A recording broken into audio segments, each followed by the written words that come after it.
সোম থেকে শুক্র সপ্তাহের এই 5 দিন সকাল সকাল উঠে ভীষণ ব্যস্ত থাকি। মেয়েকে স্কুলে পাঠাতে হয়, মেয়ের স্কুল টিফিন রেডি করা, ওর যেটা খেতে সুবিধা হবে বা ওর জন্য যেটা ঠিক সেই সব রান্নাবান্না করা, এই দিকেই আমি নজরটা বেশি দিই। তবে শনি রবিবার নিজের পছন্দ মতো রান্না করি, হাতে একটু সময় পেয়ে যাই বলে।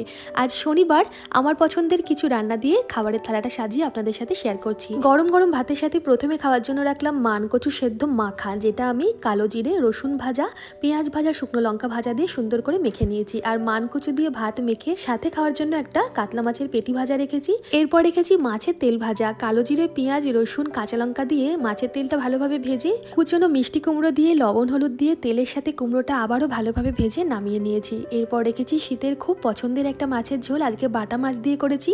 ফুলকপি, আলু, পেঁয়াজ কলি, মটরশুঁটি, ধনেপাতা, টমেটো দিয়ে জিরে আদা বাটা দিয়ে বাটা মাছের ঝোলটা করেছি। শেষ পাতে খাওয়ার জন্য রেখেছি জল ঝরানো টক দই। কেমন লাগলো আজকের লাঞ্চের থালা জানাবেন কিন্তু। ধন্যবাদ।